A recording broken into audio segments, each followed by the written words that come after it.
प्यारे बहनों और भाइयों, मेरा नमस्कार स्वीकारो। देखिए, आज हम आपके लिए बता रहे हैं रविवार को पुष्य नक्षत्र का क्या महत्व होता है, या गुरुवार को पुष्य नक्षत्र का क्या महत्व होता है।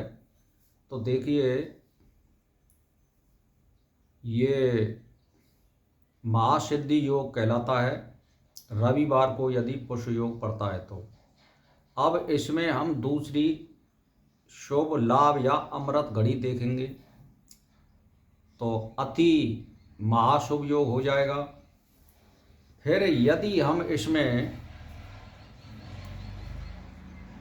यानी स्थिर घड़ी या चर घड़ी या दिशवा घड़ी या लगन देखेंगे तो उससे भी इसमें फर्क पड़ेगा।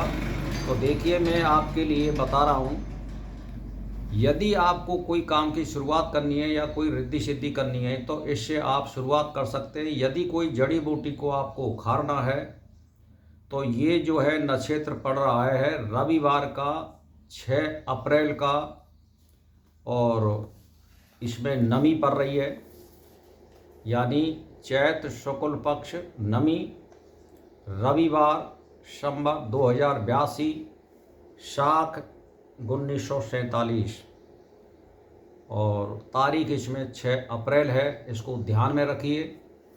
यदि कोई हमें इसमें कार्य सिद्धि करना है या जड़ी बूटी लेनी है तो वो बहुत तीव्र वेग से काम करती है। जैसे मैं आपके लिए बता दूं, यदि किन्हीं औरतों को गर्भपात हो जाता हो या गर्भ गिर जाता हो, उनके लिए मैं आपके लिए बता रहा हूं कि शनिवार को शाम को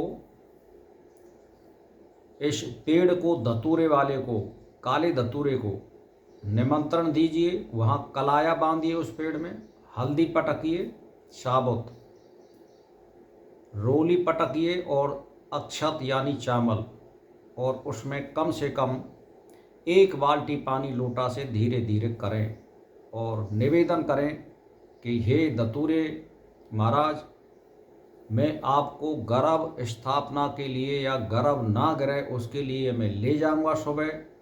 आप मेरे साथ विधिवत चलने की कृपा करें, क्योंकि ये जितने भी जीव होते हैं इनमें सब में आत्मा होती है, तो ये कल्याणप्रद होते हैं और ये कार्य करते हैं। ऐसा मैं नहीं बता रहा हूँ, ये सब ग्रंथों में लिखा हुआ है।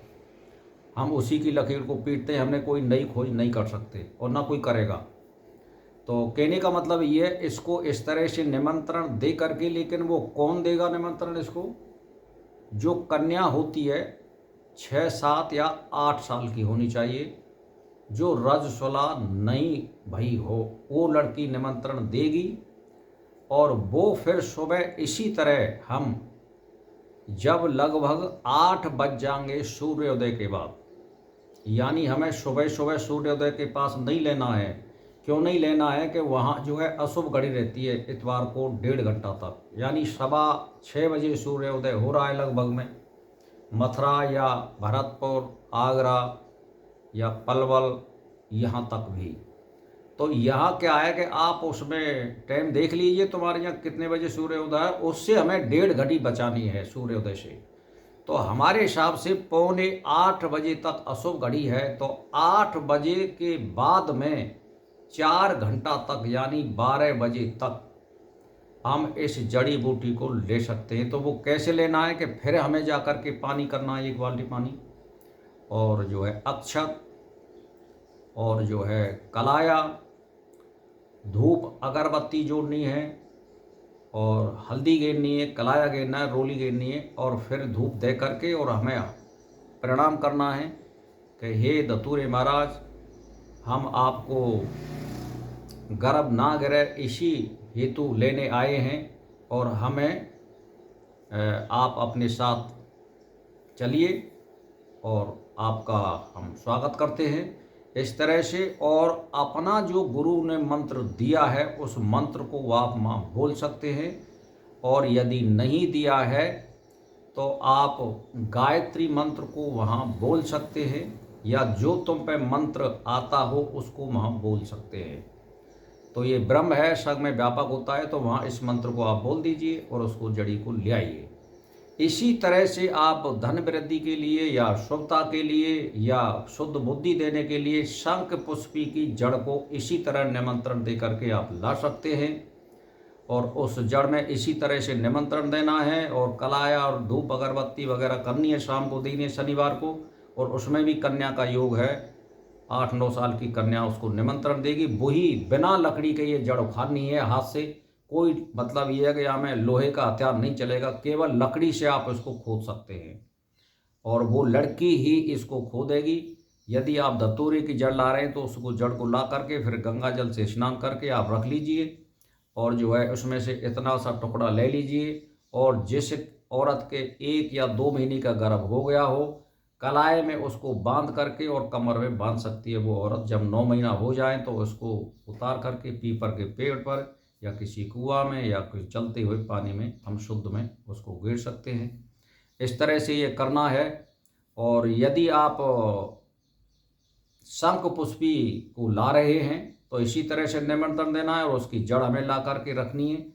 और उसको पूरे पेड़ को ही आप जड़ समेत आप ला करके और गंगा जल में स्नान करा करके और बस आगे जो भोजपत्र होता है उसमें ला करके रख दीजिए। थोड़ा गीली हो तो उसको सुखा लीजिए किसी शुद्ध चीज़ पर और फिर अपने पूजा वाले स्थान में रख दीजिए या अपने बटुआ में रख सकते हैं। तो ये क्या है कि शुभता लाती है, बुद्धि दाता है, धन वृद्धि करने में ये सहायक होती हैं। ऐसे नहीं है कि कोई करोड़पति बना दे, लेकिन ये ग्रंथों में बताया है हर चीज़ में नेगेटिव जो चीज़ होती है उसको ये हटाते हैं और पॉजिटिव चीज़ को ये घर में प्रवेश कराते हैं। इनका यही मतलब होता है। तो ये भी बहुत शुभता देती है, पढ़ाई लिखाई में हर एक में ये काम आने वाली चीज़ है। इसको भी आप अपने पास रख सकते हैं। तो भाई और बहनों, मेरा इसी के साथ नमस्कार स्वीकार हो।